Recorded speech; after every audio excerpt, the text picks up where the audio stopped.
All right, welcome in live from Little Woodrose down in Webster, Texas.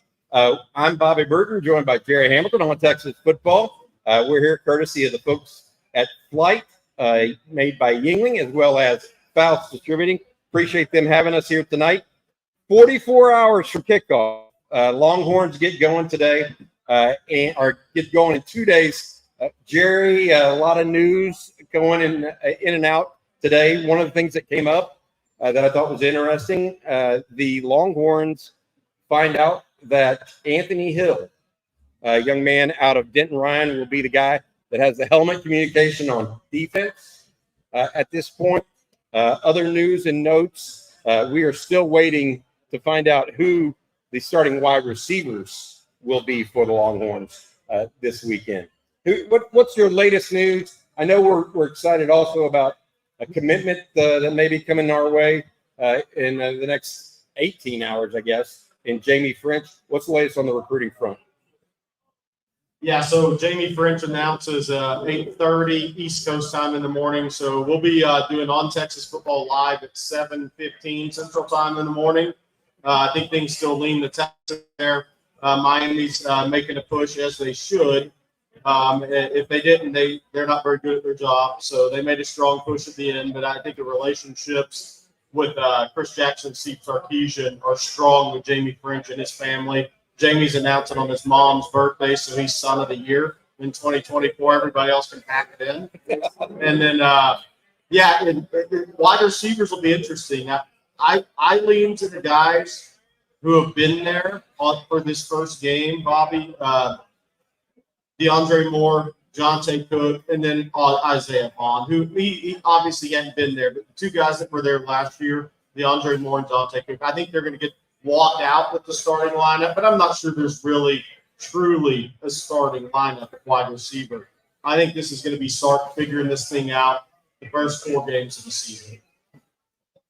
Well, I tell you what, you could not choose 2 more different opponents to start this season than Colorado State, a team that relies almost exclusively on the pass, as Michigan, who we think is going to line up at 2 and 3 tight ends and try to jam it down our throat. So you have those 2 guys going up in 2 back-to-back weeks. I talked to a lot of people here tonight, headed to Michigan in 2 weeks. We can't forget about what's going to happen on Saturday, though. The Colorado State Rams coming down with a good quarterback, a good wide receiver, really good one in Torrey Horton, as well as a really wide-open offensive attack. One of the better ones that Texas may see that is very Big 12-ish, if I put it the right way. The rest of the year, it's going to be mostly SEC-style offense. Texas doesn't even play a pass-first team like an Ole Miss or an LSU this year. Instead, Texas plays at Florida, that's a play-action team. They play at Georgia, that's a play-action team. They play a bunch of those teams, not the Big 12 style.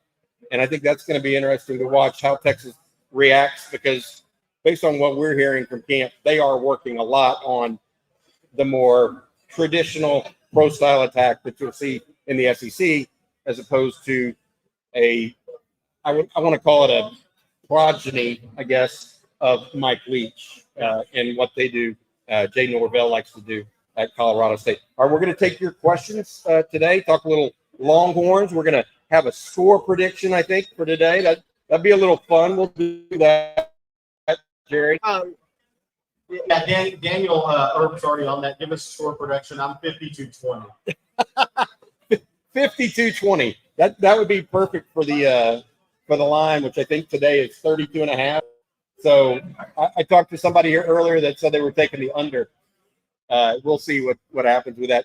I'm one of those that I think that Texas is going to score points, but I'm more 51-21, something like that. I think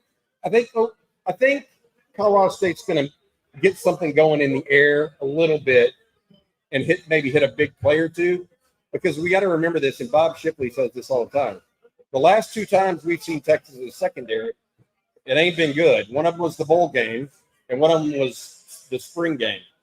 And they've allowed big plays.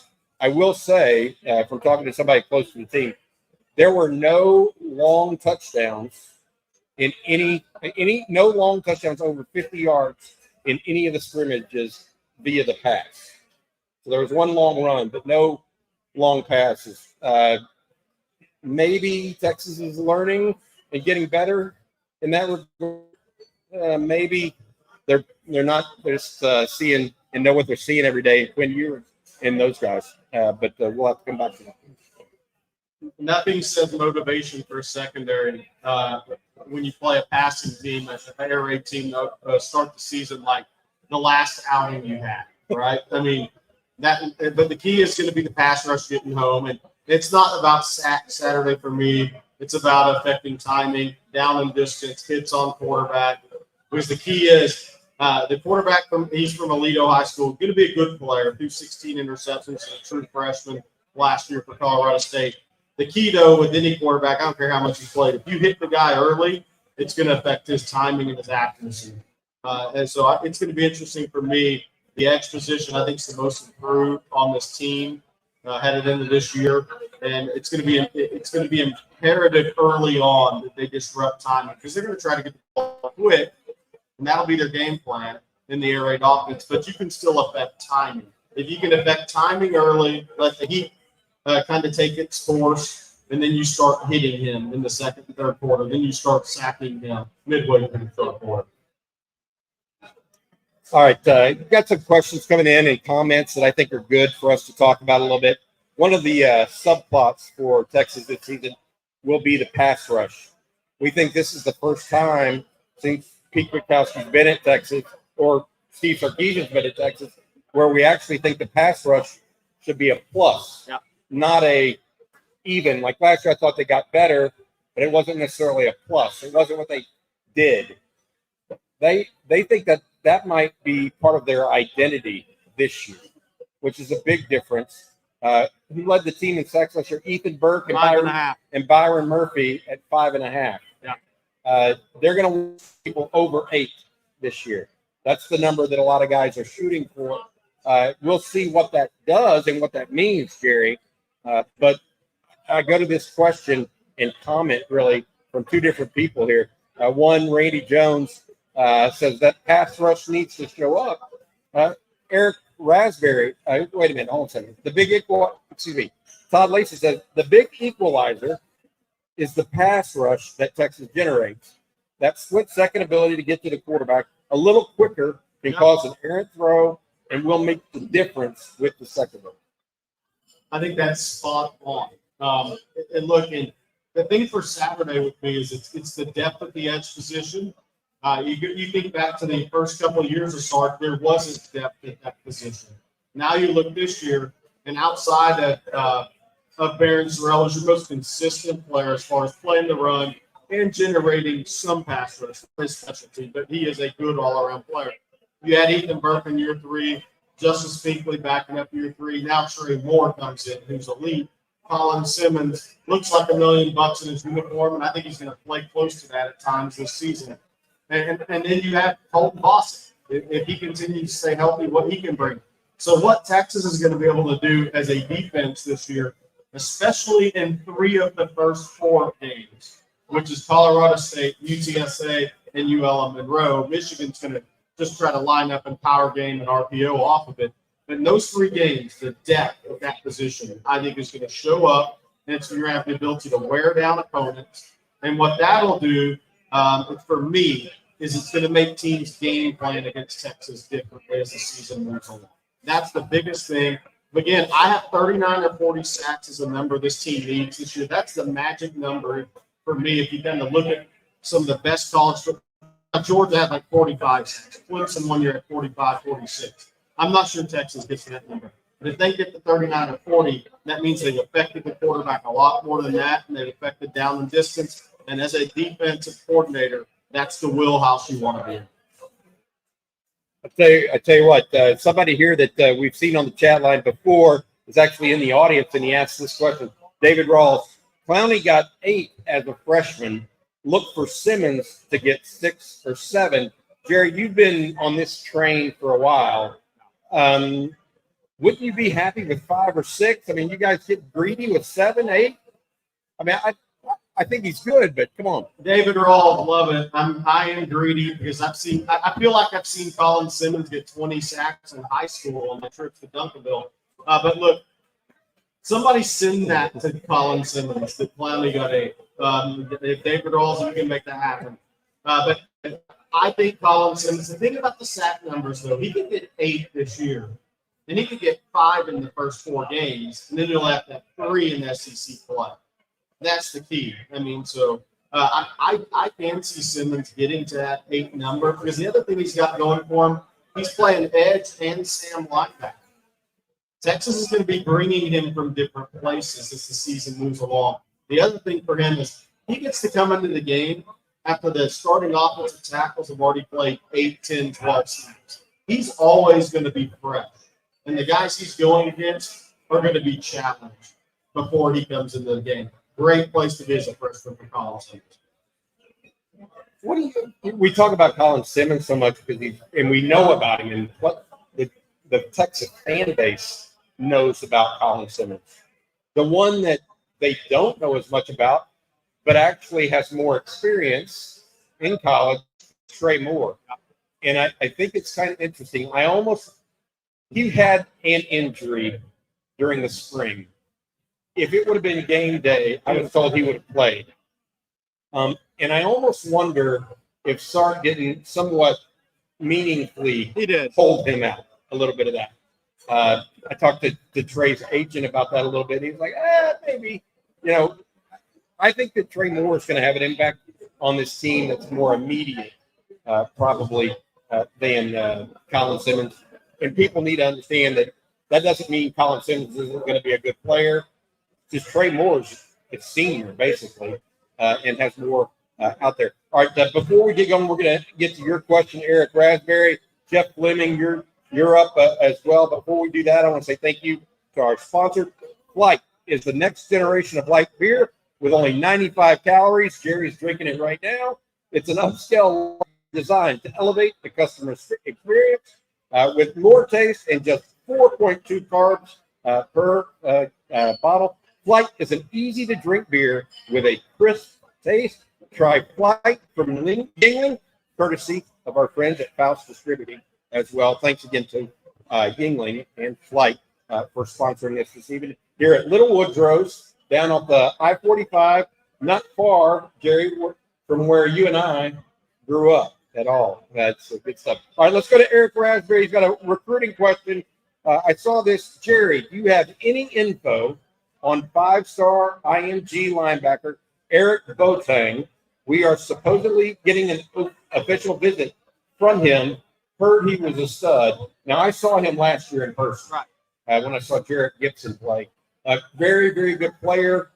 Is this just throwing your hat in the ring kind of visit? This isn't like the linemen Texas are after in Georgia. They're really, really after and trying to get 2 or 3. Is Boateng one of those guys that they're just trying to get their hat in the ring on?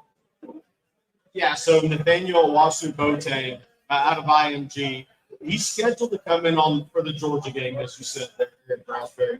The thing there is it's all about the timing of Madden Paramo. Texas has 2 linebackers committed. Obviously, they'd love to win out for Paramo, but Notre Dame continues to be a small leader there. So what does Texas do?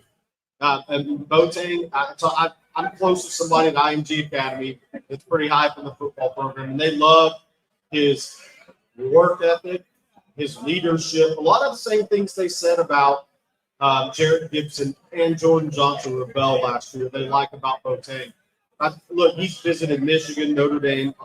Funny that Notre Dame's in there as well with Boateng, as they are with Rainbow. And there you see it ranking-wise. He's not a 5-star guy. He's a really good player, top 100-level player in the country.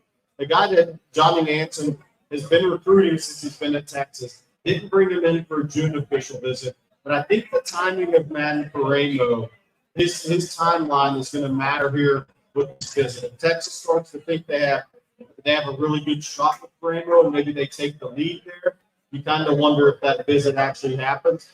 But if Paramo actually also plans to come to a Texas game this season, could it be the same weekend? Washington? All right. Texas hasn't completely given up on Riley Pettijohn either, but that's not what Steve Sarkisian does in general. All right, we're going to go Jeff Fleming. He has got a question here. A good one. My eyes are on the Texas offensive line. That's going to make or break us. If you missed the report earlier today, C.J. Vogel said that DJ Campbell, according to his sources, is expected to start at right guard.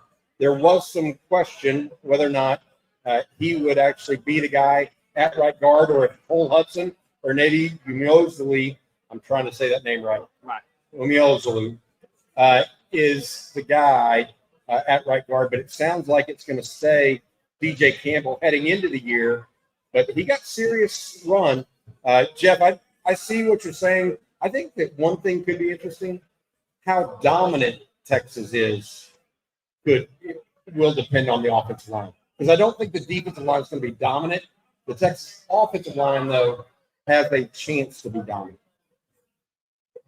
I totally agree. And look, DJ Campbell, this is a huge year for him because after last year, DJ Campbell wants a chance to go pro. Well, to have an opportunity to do that, you got to take the next step on the field. The biggest thing DJ Campbell, for me, we obviously know he's a great run blocker. He's a tremendous athlete. But when he looks to his right this year, he's going to have somebody asking him questions in Cameron Williams, a first-year starter. Last year, DJ Campbell could look. He had Jake Majors and Christian Jones helping get through his first year starting. Now, Cameron Williams can't bypass him and go to Jake Majors. It doesn't work that way along the offensive line. So DJ Campbell, from a communication standpoint, has to be on point to help Cameron Williams early in the season. And if we go back to last year, Cole Hudson and DJ Campbell's a starter, but Cole Hudson played starter reps in Alabama before he got hurt. They both, it's just split reps. Let's play a few more. I think we're going to see something for that, but it's all going to depend on DJ Campbell, how well he plays. His first start of his career was last year against the Rice. That was probably his most inconsistent game of the season. So he came on, tremendous run blocker, but the key now for him is pass pro and communication. Texas knows what he can give him in the run game, and that's as good as anybody. What is he going to do from a pass pro standpoint? And how is his communication along the line from Majors to him to Cam Williams going to be? Because Cam Williams had a tremendous fall camp. If there's any communication breakdowns, though, that will be something that Cole Hudson will take advantage of in my estimation. All right, Jerry Hamilton here. I'm Bobby Burton. Guys, we've got some other questions. This one from Ashley. She's been around the chat here for a little while now. She says the offensive line will be all right. For her, the D-line is more of a concern. And then this is a follow-up from one of our favorites, David Keith Williams. Ethan Burke, Barron Sorrell, Trey Moore, Colton Bosick, if healthy, Colin Simmons, and Anthony Hill all need to get at least 1, 2, 3, 4, 5. That would be 6. That'd be 30 sacks right there. I think most of those players need to get at least 6 or 7 sacks. That would be 42. You're playing for a title. If all those guys got 6 sacks, you're probably playing a 16-game schedule, honestly. But look, I think Ethan Burke, Trey Moore needs to go get 9 or 10. One of these guys needs to be the player, the dude that everybody then has to game plan for. And if the Texas looks like a 40-sack team early this season, then that's going to allow Kenny Baker to play more games up front with his interior defensive line. And that's the key.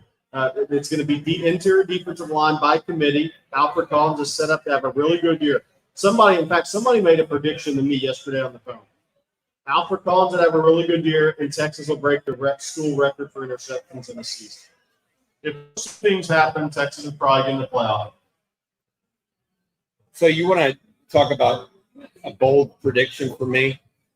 I think my bold prediction is that Alfred Collins has the year that we've been thinking he might have for each of the last 3 years. Just from what I'm hearing behind the scenes, he has stepped up. We talked about him being the guy that I think, look, Jerry, you know and I know, I mean, he's a 5-star guy, and he deserved to be a 5-star guy. He was that athletic. He was that powerful, and that had that much ability. He flashed as a freshman and then didn't thereafter, right? And we see right now what's going on really is I think he's finally turned the corner. Just from what I'm hearing behind the scenes, I'm not saying this is going to be like a Tavondre Sweat transformation where Tavondre was a good player for a year and then all of a sudden became a dominant force, won the Outland or Lombardi, I can't remember which. But my point being that I don't think he's going to have that kind of year, Jerry, but I do think he's elite. Yeah. And that's where it comes out. Also, surprising news that you and I both heard a little bit yesterday on Trey Wisener being a little bit bigger part of this offense. I heard it. You heard it. I'll let you take the mic on that one. Yeah, so speaking with somebody yesterday, expect a heavy dose of Trey Wisener this year, along obviously Jaden Blue. But Trey Wisener is going to have maybe even a more expanded role than initially thought after the injury of Cedric Baxter. A lot of that, too, there's running back rotation will depend on how Jarrett Gibson handles Saturdays. He's handled the practice as well. How's he going to handle the Saturdays? But Trey Wisener's toughness at the running back position, despite not having the big frame of a Cedric Baxter, his toughness was singled out. His willingness, he's a slasher with physicality, similar to Ricky Stewart, who's committed to Texas in the 25 class. They are slashers with physicality, and they have hands out of the backfield. Trey Wisener does. So we expect that on Texas football, Trey Wisener to have a really, obviously it kind of goes without saying, a big role in this team after the injury to Cedric Baxter, but maybe even more so than we were thinking 3 weeks ago. The key there is he stepped up and he's ready to be that guy. There's no questions if he's that guy. They know he's ready to be the guy in the building. All right.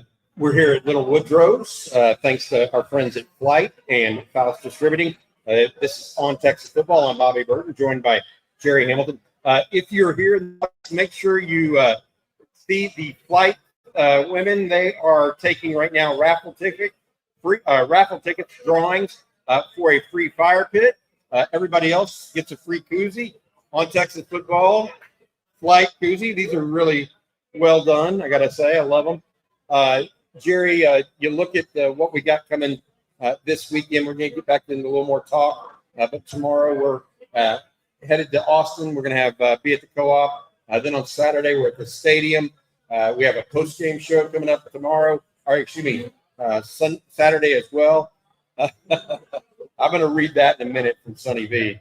But on Saturday, we have a post-game show, a pre-game show, a watch with us. It's going to be a fun week. We got new guys joining us. Stevie Lee has joined the cast on Mondays. Brian Robeson, the former Diva 10, going to be joining us on the post-game show as well. We're trying to get to the next level doing things like this, and thanks to sponsors like Flight for making it all possible. We've got a really good group of sponsors that are supporting us, no doubt about it. All right, let's go to the next thing real quick. This is from Daniel Earp. I think Collins and Broughton have enough depth around them to be a great front. I'm concerned about recruiting, though. I think our DL will surprise people this year. We'll go to defensive line in a second, Daniel. Do you think the Texas DL could surprise people this year? I mean, we have bemoaned the lack of a true number one defensive lineman. Right. Now, I think Alfred Collins could end up being. I don't know if he's going to be a Byron Murphy or a Tavondre Sweat, but he could be your number one guy. But could the defensive line surprise people this year? I think they can be very disruptive. I think anchoring against the run as a whole, they're going to have to prove. I think that's the main question. But as disruptive players, I mean, Alfred Collins and Vernon Broughton are very disruptive. They have the ability to play on the opponent's side of the line of scrimmage and along with the edges. I think Texas is going to play in the opponent's backfield a little more this year. But the key for me is the whole edge position, because that opens up the interior defensive line position to play more games up front. But I do think, look, I think TSFA is a very solid player. I think Bill Norton, and Sark said today in his press conference, by the way, everybody's available for the game that's not out for the season. So Cedric Baxter, Christian Clark, obviously, who he's talking about out for the season. Everybody else available for the game. I think Bill Norton, I think Aaron Bryant, those guys are solid attributes to run. I think TSFA is pretty good there. I think as the season goes long, Alex January is going to be a factor for Texas. He's going to be in the rotation. I'm interested to see what Jere Bledsoe looks like. This is a game Saturday that if Jere Bledsoe is going to be a factor, he needs to play on Colorado State's side of the backfield, on the side of the line of scrimmage. He needs to be a disruptive player in this game. He needs to collapse the pocket. He needs to force the quarterback with the ball out of his hands quicker.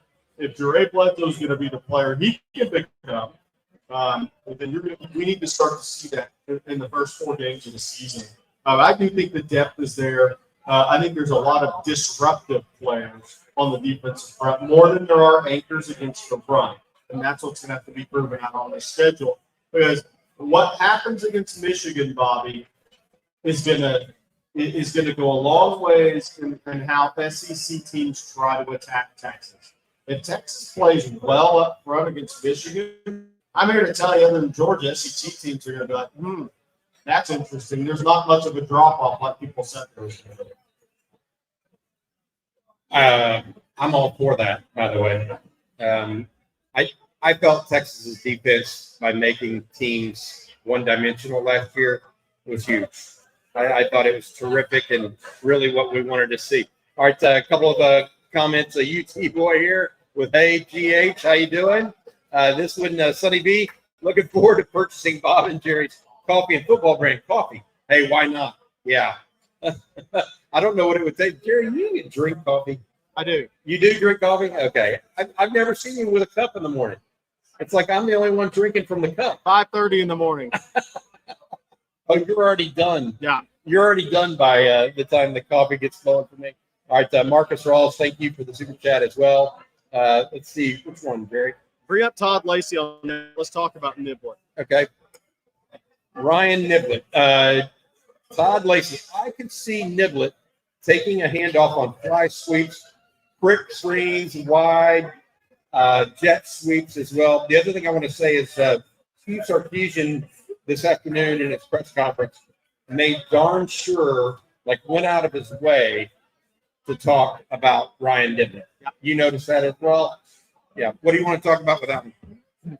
Look, so I think Niblett he is a tough kid. He's a physical football player. And the key with him is at Eisenhower High School, when I went to see him, I literally watched him play quarterback, running back.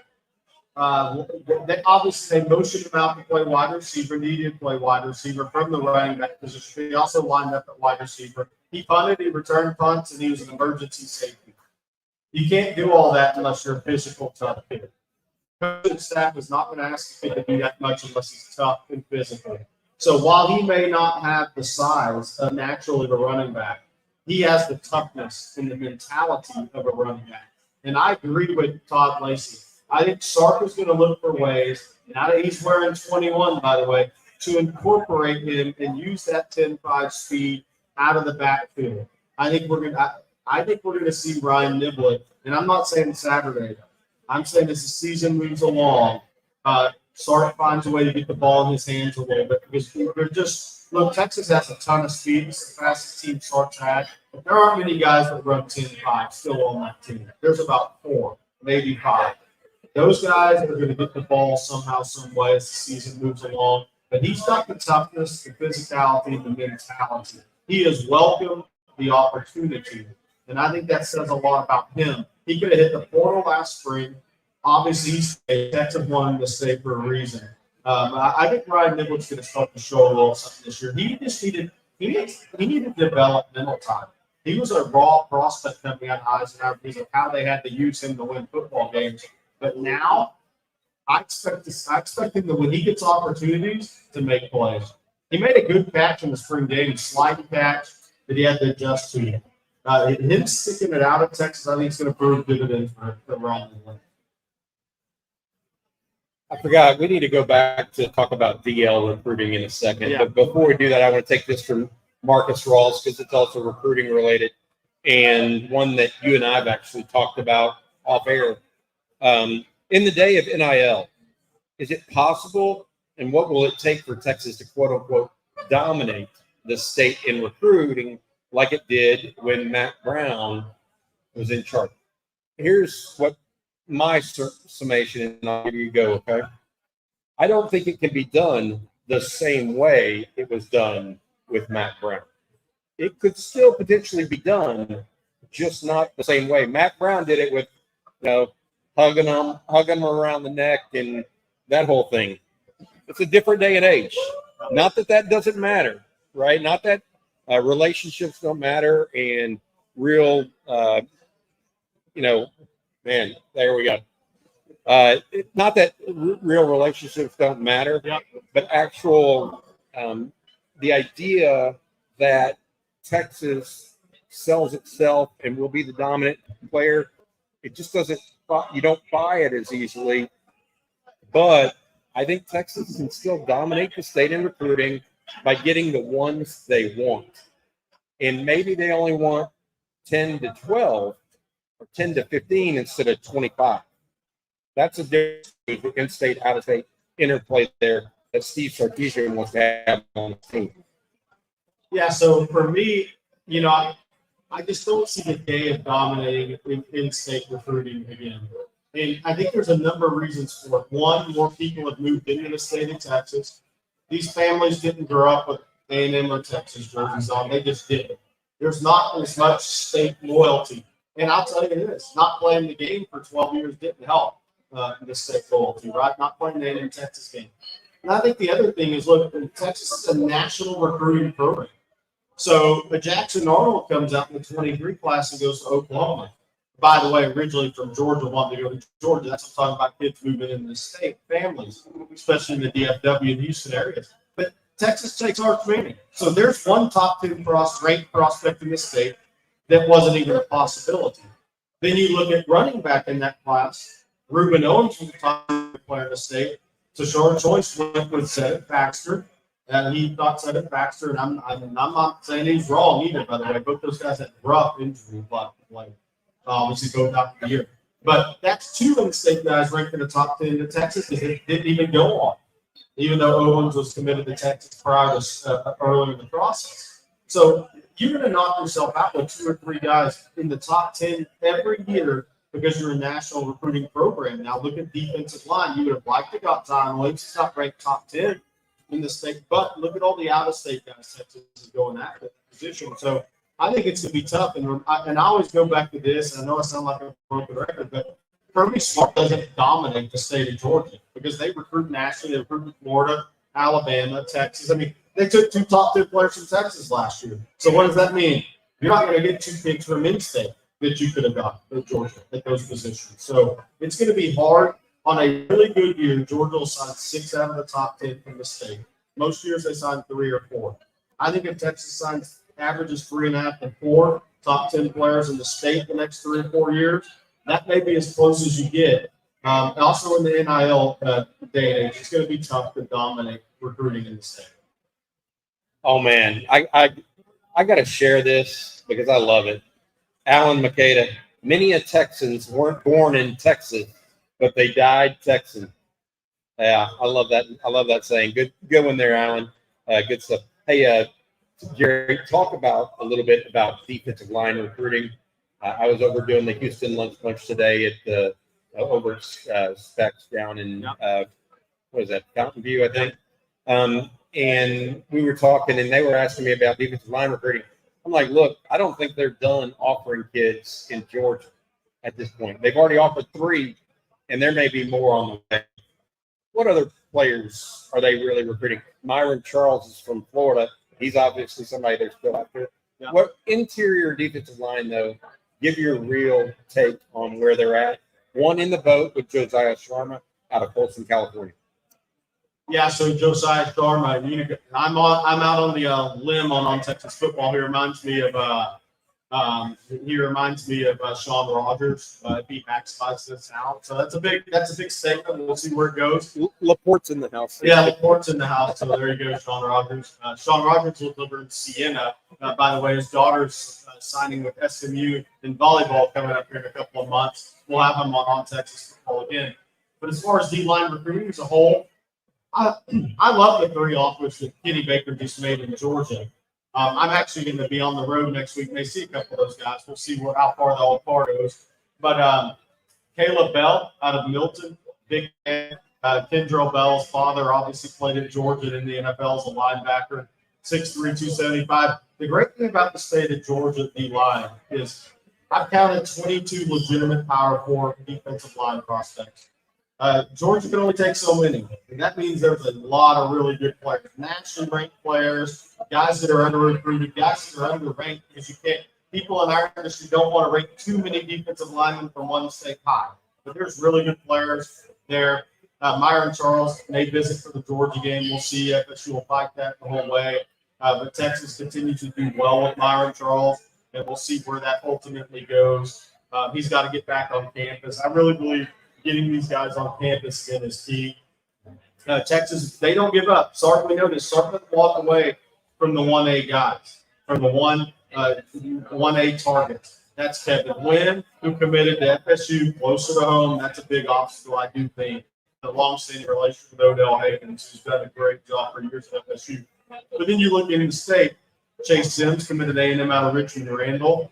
Texas continues to recruit him. They're bringing in a couple of guys at Jackson Blackwell from Lorena, who's committed to Baylor. Maybe it's the strongest player in the state of Texas, squatted 700 pounds at the state powerlifting meet. And then a couple others. They're looking at Malcolm Simpson out of Hitchcock. Used to play at Galveston Ball, grew up with Jonah Williams, now at Hitchcock. He's committed to Nebraska. Texas is also going to take a senior year strong look at him. They've actually FaceTimed him recently. So there's some guys that Texas is going to continue to expand than that, which I'm a big fan of. I think they'll look in Florida. They'll keep looking in Georgia and evaluate some guys. There's a couple other guys in the D-line with the UCF I think is a really good player. And then there's a couple uncommitted guys in Georgia that I may have more on soon. We'll see on that. All right, a couple of score updates, or at least one for sure. Arkansas up 14-0 on Arkansas Pine They're Bluff. 48.5-point favorite. And they are 48.5-point favorites, according to Jerry Hamilton. Hey, this going to be probably the last one for this evening. This is from Jimmy Trevino. Jimmy asks, here in the BY shirt. How you doing, Jimmy? How you doing, man? He wants to know, friend next to me is a Debbie Downer, and just said Dylan Gabriel is going to win the Heisman. Ooh, we don't like it. What are your thoughts? I mean, I think Carson Beck from Georgia is the favorite as long as they win games. Yeah. Now, they have a couple of hiccups.